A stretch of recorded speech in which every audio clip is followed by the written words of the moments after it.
Hello everyone, welcome back to tutor tips. आज है हमारा फ्री ट्यूशन का डे 16 जिसमें हम कवर करेंगे टेक्निक्स ऑफ साइंटिफिक मैनेजमेंट।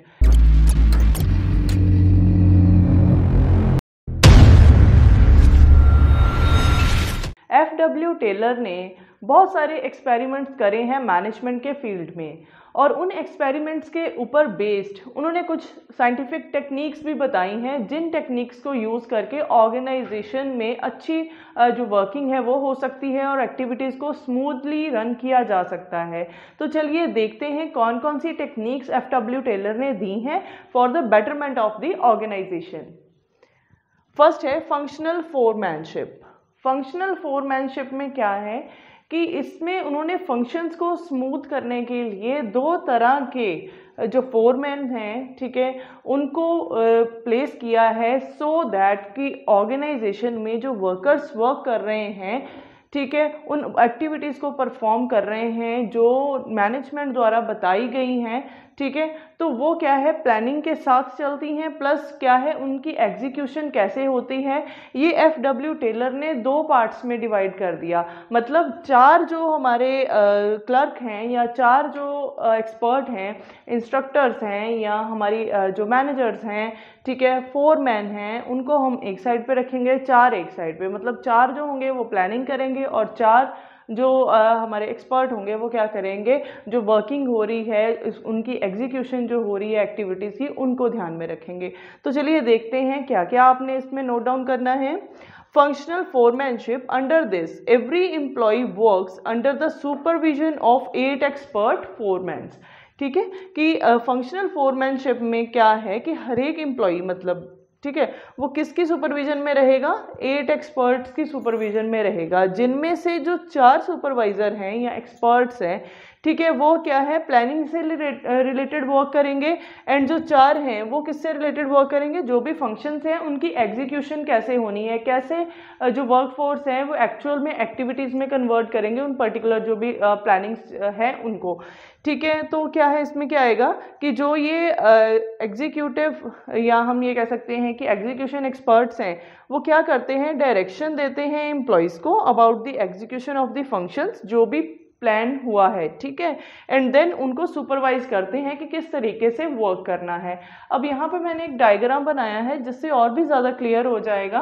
देखिए जैसे है एक ऑर्गेनाइजेशन में chief manager, then planning officer and execution officer. अब इन ऑफिसर्स के नीचे क्या है, 4 और 4 इधर जो एक्सपर्ट्स हैं, ठीक है, वो उनको डिवाइड किया गया है। यहाँ पे प्लानिंग ऑफिसर के अंडर क्या आएगा, root clerk, instruction card clerk, time and cost clerk, shop disciplinarian.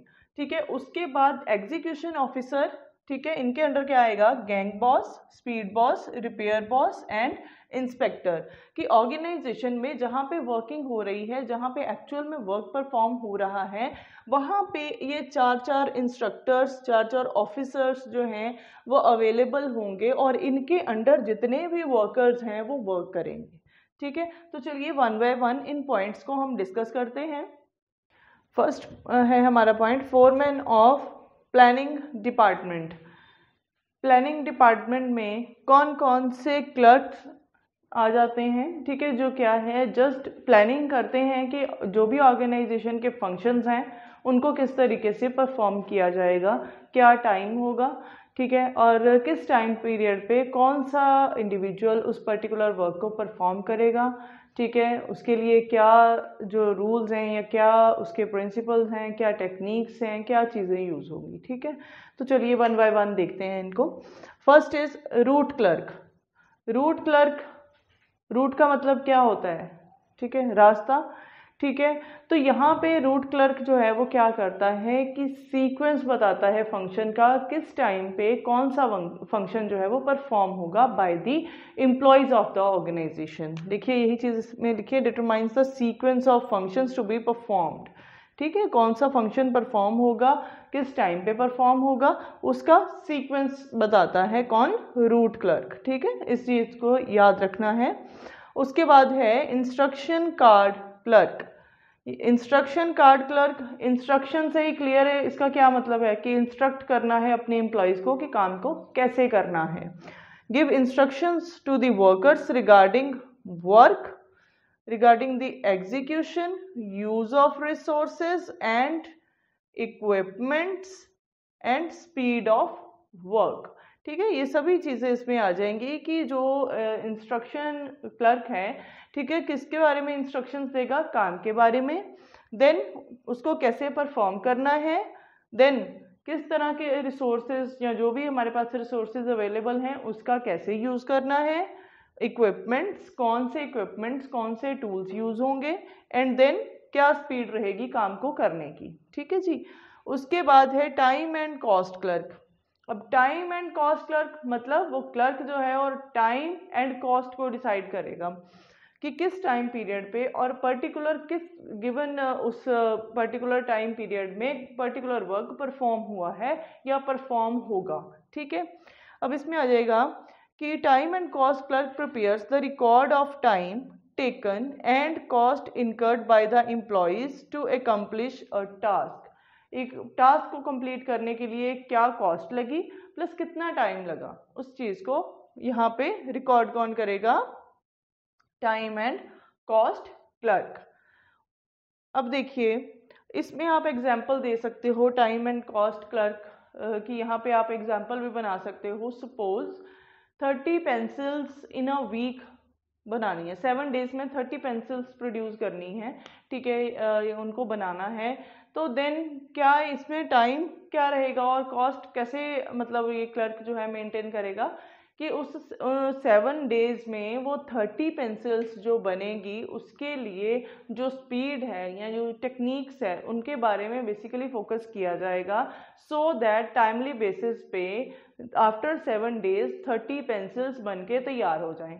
ठीक है, तो इसमें क्या है, एफिशिएंसी भी वर्क करती है कि on timely basis proper utilization of resources के साथ जो पर्टिकुलर टास्क कंप्लीट होगा, ठीक है, उसके लिए रिस्पॉन्सिबल कौन होगा, ये clerk, time and cost clerk, क्योंकि वही ये चीज़ देखेगा, रिस्पॉन्सिबल भी होगा इसके लिए कि जो एक गिवन टास्क है और एक पर्टिकुलर टाइम पीरियड के लिए दिया गया है, क्या उसके अकॉर्डिंगली वर्क हो रहा है और क्या उस वर्क के अकॉर्डिंगली उस पर्टिकुलर टाइम पीरियड के अकॉर्डिंगली वो वर्क कंप्लीट हो जाएगा या नहीं होगा। तो ये पूरी की पूरी ड्यूटी किसकी बनती है, टाइम एंड कॉस्ट क्लर्क की। उसके बाद है शॉप डिसिप्लिनेरियन। ठीक है, ये क्या करता है, इसमें इनका जो बेसिकली वर्क होता है वो होता है डिसिप्लिन से रिलेटेड, कि एक्चुअल में जो ऑर्गेनाइजेशन में एक डिसिप्लिन, एक डेकोरम बनाया गया है, क्या सभी के सभी एम्प्लॉयज़ उसको फॉलो कर रहे हैं या नहीं कर रहे हैं, और वो क्या क्या डिसिप्लिनेरियन एक्टिविटीज़ होंगी या कौन कौन से डिसिप्लिन होंगे, कौन कौन से टेक्निक्स होंगे, कौन कौन से मेथड्स होंगे, कौन कौन से रूल्स होंगे जिनको विद सीक्वेंस, ठीक है, विद ऑर्डर जो है वो यूज़ किया जाएगा by the workers of the organization. तो जो ये नहीं करेगा तो उसको पनिशमेंट भी दी जाएगी। नेक्स्ट है B part, foreman of execution department. इसमें क्या है कि जो भी एक्सपर्ट्स हैं, जैसे यहाँ फोरमैन है, सुपरवाइज़र है, ठीक है, वो क्या देखते हैं यहाँ पे कि जब एग्जीक्यूशन हो रही है फंक्शंस की एक्चुअल में, ठीक है, तो उनके लिए वो रिस्पॉन्सिबल होते हैं और उनको देखते हैं कि एक्चुअल में वर्क जो है वर्कर्स द्वारा जो भी परफॉर्म किया जा रहा है वो सही है, ठीक है, क्या टाइमली बेसिस पे उनको रिसोर्सेज अवेलेबल हो रहे हैं या नहीं हो रहे हैं। तो ये चीज़ें इसमें आएंगी। चलिए 1 बाय 1 इसको भी डिस्कस करते हैं। First is gang boss.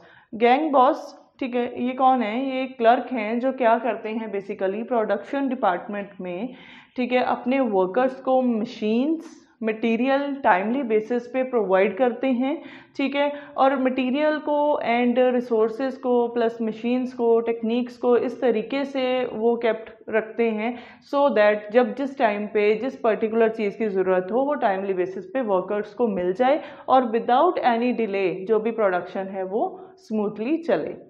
उसके बाद है स्पीड बॉस। ये इंश्योर करते हैं that employees should perform various functions at specific time. ठीक है, स्पेसिफिक टाइम पीरियड के लिए जो भी पर्टिकुलर वर्क मिला है क्या वो टाइमली बेसिस पे अचीव हो रहा है या नहीं, ठीक है, तो उसके लिए क्या है, स्पीड बॉस जो है वो इंश्योर करते हैं अपने एम्प्लॉयज़ को कि हमने वर्क इस तरीके से परफॉर्म करना है सो दैट जो हमें given task for particular given period के लिए दिया गया है उसको कंप्लीट हम करें ऑन टाइम, ठीक है। उसके बाद सो दैट द फंक्शंस में be completed in specific time, वही चीज़ कि अगर सपोज 30 डेज का टाइम दिया गया है वर्कर्स को, ठीक है, 300 बल्ब्स बनाने के लिए, ठीक है, तो 30 डेज का टाइम पीरियड, 300 बल्ब्स क्या हैं, स्पेसिफिक टास्क है और स्पेसिफिक टाइम पीरियड है, ठीक है। तो दोनों को मैच करना है, उसके लिए क्या है, अपने वर्कर्स को स्पीड अप करना है सो दैट उन पर्टिकुलर डेज में जो भी एक टास्क दिया गया है, ठीक है, प्रोडक्शन का या जो भी प्रोडक्ट बनाने हैं वो टाइमली बेसिस पे बन जाए। उसके बाद है रिपेयर बॉस।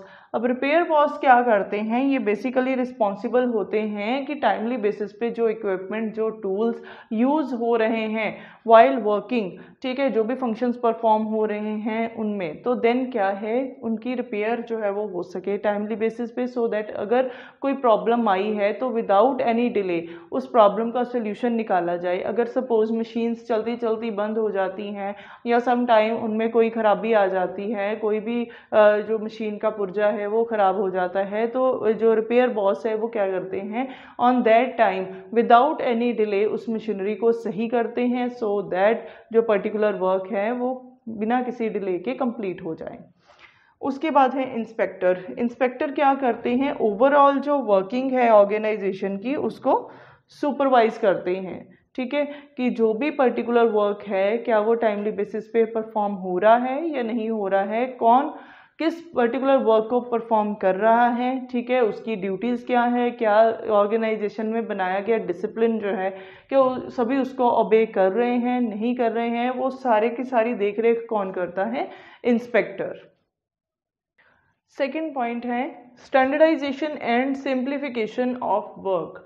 मतलब जो भी ऑर्गेनाइजेशन में वर्क होना है उसका एक सेट ऑफ स्टैंडर्ड है, प्लस उस वर्क को सिंप्लीफाई किया गया है सो दैट कोई भी प्रॉब्लम ना आए कोई भी फंक्शन परफॉर्म करने में। स्टैंडर्डाइजेशन का यहाँ पे क्या मतलब है, it refers to the determination of specific standards about various activities. हर एक एक्टिविटी को करने का एक स्टैंडर्ड है, ठीक है, एक पर्टिकुलर वे है, one best way, so that according to that हर एक एक्टिविटी परफॉर्म हो उसी मैनर में, ठीक है। It is the process of fixing certain norms for the product, ठीक है। ये क्या है इसमें कि स्टैंडर्डाइजेशन में क्या होता है कि हम कुछ नॉर्म्स सेट कर देते हैं कोई भी प्रोडक्ट बनाने के लिए, उससे क्या होता है कि वो प्रोडक्ट जो है वो सिमिलर सेम वैसा ही बनता है जैसा पहले बनाया गया है, ठीक है।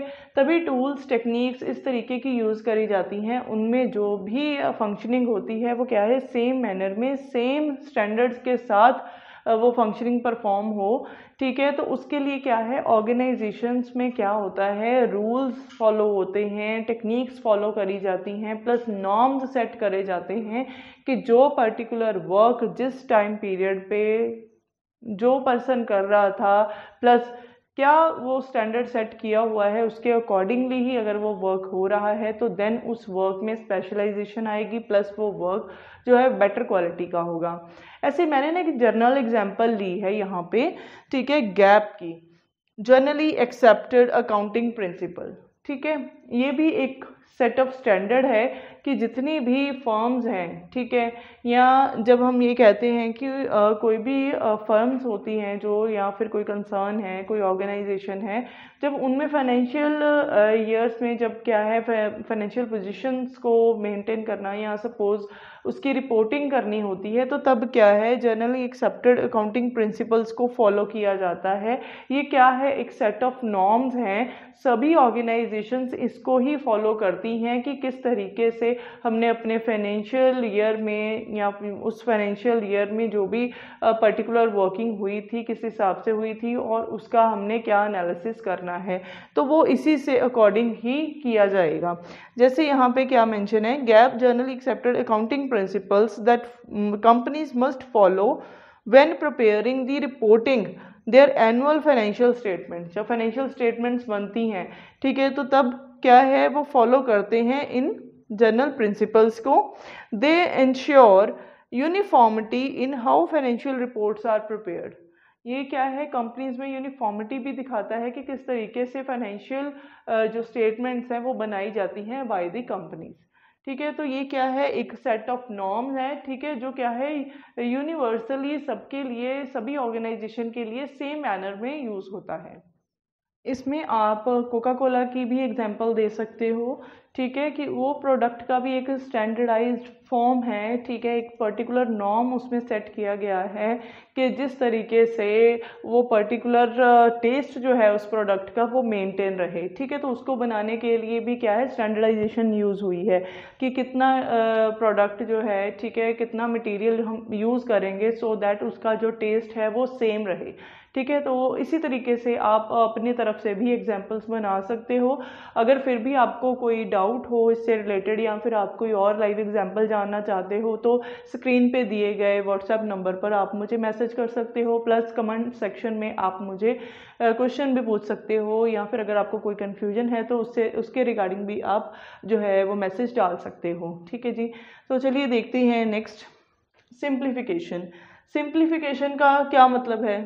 सिंपल सा ही इसका मीनिंग है कि कोई भी चीज़, ठीक है, कोई भी स्टेटमेंट उसको क्या है ईजियर फॉर्म में लेके आना सो दैट वो अंडरस्टैंड करने में इजी हो जाए, एंड देन क्या है जो भी पर्टिकुलर वर्क परफॉर्म करना है वो करने में भी आसानी हो।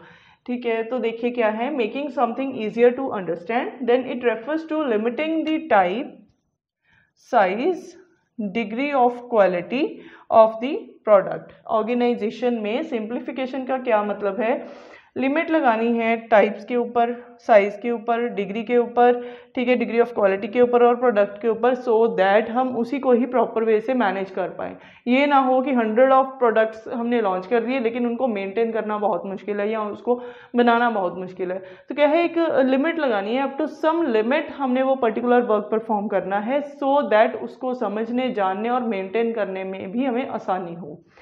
ठीक है जी, its objective is to control unnecessary wastage of product और we can say optimum utilization of resources. अगर ये चीज़ होगी तो देन क्या है, ऑर्गेनाइजेशन में भी बेटरमेंट होगी। हर एक ऑर्गेनाइजेशन में क्या है, सिंप्लीफिकेशन और स्टैंडर्डाइजेशन का होना बहुत ज़रूरी है, क्योंकि बहुत सारी एक्टिविटीज़ ऐसी होती हैं जिनको परफॉर्म करना बहुत ही मुश्किल होता है, प्लस ये है कि उनको बहुत ही हम ये कह सकते हैं कि केयरफुली परफॉर्म करना होता है। अगर वो अच्छे से समझ आ जाएं तो देन क्या है, उनको अच्छे तरीके से परफॉर्म किया जा सकता है by the individuals of the organization. तो अगर क्या है, मतलब अननेसेसरी वर्क है जिसका कोई मतलब भी नहीं है, ठीक है, लेकिन उसको भी एड ऑन किया गया है रूटीन बेसिस के वर्क में, तो देन क्या है कि जो एक्चुअल में वर्क करना है वो भी नहीं हो पाता। सो ऑर्गेनाइजेशन में सिंप्लीफिकेशन का होना ज़रूरी है, ठीक है, सो दैट हर एक वर्क जो है वो सिंप्लीफाई फॉर्म में, ठीक है, एक लिमिट के साथ अपने वर्कर को, इंडिविजुअल को देना है सो दैट वो इजीली उसको परफॉर्म कर पाए। आगे हैं जैसे for example IBM, Microsoft, Apple have adopt standardization and simplification. ठीक है, इन्होंने क्या है, ये नॉर्म्स जो हैं वो सेट किए हुए हैं, लिमिटेड प्रोडक्ट बनाते हैं, ठीक है, उनमें ही स्पेशलाइजेशन वो करते हैं सो दैट कि उनकी ऑर्गेनाइजेशन जो है उन पर्टिकुलर प्रोडक्ट से रिलेटेड ही क्या है ग्रो करे, प्लस उनको जो है प्रॉपर वे से मेंटेन करके रखे। जैसे यहाँ पे मैंने लिखा है, these companies produce limited number of quality products. कुछ लिमिटेड प्रोडक्ट ही प्रोड्यूस करते हैं लेकिन क्या है, क्वालिटी मेंटेन रखते हैं। ये नहीं है कि क्वालिटी में कुछ अप एंड डाउन आएगा, नहीं, ऐसा नहीं है। उन्होंने क्या है, कुछ एक प्रोडक्ट बनाने हैं बट उन्हीं के ऊपर ही उन्होंने मेनली फोकस करना है सो दैट उनकी क्वालिटी जो है वो मेंटेन रहे। जो भी स्टैंडर्ड है जिसके अकॉर्डिंगली वो पर्टिकुलर प्रोडक्ट बनाए जाते हैं ये कंपनीज द्वारा, वो क्या है, उनकी क्वालिटी प्लस उनकी जो भी स्टैंडर्ड्स हैं वो एज इट इज़ मेंटेन रहे।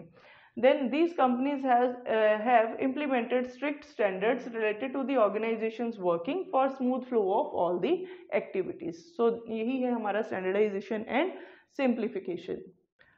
थर्ड पॉइंट है मेथड स्टडी। मेथड स्टडी में क्या आएगा, it is concern with the development of one best way. One best वे का यहाँ पे क्या मतलब है कि जो एक पर्टिकुलर वर्क परफॉर्म करना है, जो एक्टिविटीज़ परफॉर्म करनी है, उसके लिए एक ही तरीका होना चाहिए, ठीक है, और वो बेस्ट होना चाहिए सो दैट रिसोर्सेज का प्रॉपर यूटिलाइजेशन हो, वेस्टेज कम हो और कॉस्ट कम लगे। ठीक है जी, टू परफॉर्म एनी फंक्शन, ठीक है। Then method study is a systematic recording and critical examination of existing ways of doing work. Method study क्या है? It is the systematic recording and critical examination of existing ways of doing work. जो काम करने के तरीके हैं उनको क्या है, सिस्टेमेटिकली रिकॉर्ड भी करना है, एग्जामिन भी करना है, ठीक है, जो भी फंक्शनिंग होनी है उनके लिए। And then as a means of developing easier and more effective methods and reducing cost. वही चीज़ कि हमने वो मेथड चूज़ करना है, वो way of doing the work choose करना है जिससे क्या है ऑप्टिमम यूटिलाइजेशन हो रिसोर्सेज की, जो वेस्टेज है वो कम हो, डिले कम हो, ठीक है, स्मूथ फंक्शनिंग हो ऑर्गेनाइजेशन में, सो दैट जो हमारे प्री डिटरमाइंड ऑब्जेक्टिव्स हैं उनको अचीव किया जा सके। एक छोटा सा डायग्राम यहाँ पे मैंने बनाया है, ये बेसिकली क्या है, वो वन बेस्ट वे चूज़ करने का जो है वो तरीका है जिससे क्या है कि हम एक पर्टिकुलर बेस्ट मेथड को चूज़ कर लेंगे सो दैट उसके अकॉर्डिंगली अगर वर्क परफॉर्म होगा तो देन रिजल्ट्स ऑप्टिमम आएंगे। तो इसमें क्या होगा, हम पहले क्या करेंगे, वो जो सही तरीका है काम करने का उसको सिलेक्ट करेंगे, रिकॉर्ड करेंगे, एग्जामिन करेंगे, देन उसको डेवलप करेंगे, इंस्टॉल करेंगे एंड देन उसको मेंटेन रखेंगे for the future also, so that जो हमारी सिमिलरिटी है, जो हम प्रोडक्शन कर रहे हैं, जो प्रोडक्ट बना रहे हैं या कोई भी एक्टिविटी परफॉर्म कर रहे हैं वो सेम मैनर में उसी तरीके के साथ रहे जैसे हमने शुरू की थी। तो इसी के साथ ही हमारा आज का जो लेक्चर है वो कंप्लीट होता है। आगे वाले पॉइंट्स जो हैं वो हम कल डिस्कस करेंगे। नेक्स्ट फोर्थ टेक्निक है time study. Every task should be done in a specific period of time, ठीक है जी। टाइम स्टडी में क्या है, स्पेसिफिक पीरियड ऑफ टाइम को नोट किया जाता है कि जो भी वो पर्टिकुलर वर्क परफॉर्म होना है वो किस टाइम पीरियड पे होना है और एक पर्टिकुलर वर्क को परफॉर्म करने के लिए कितना टाइम पीरियड चाहिए। जैसे यहाँ पे मैंने डोमिनोज की एग्जांपल ली है। सपोज ऑर्डर रिसीव होता है, देन क्या है, हमने ऑर्डर जो है वो डिलीवर करना है, पिज़्ज़ा जो है वो डिलीवर करना है, तो उसके लिए क्या प्रोसेस होगा, पहले ऑर्डर रिसीव करेंगे, डो सिलेक्ट करेंगे, पिज़्ज़ा को बेक करेंगे, देन असेंबल करेंगे मतलब उसको पैक करेंगे, देन डिलीवर करेंगे। तो इस प्रोसेस को करने के लिए क्या है, अबाउट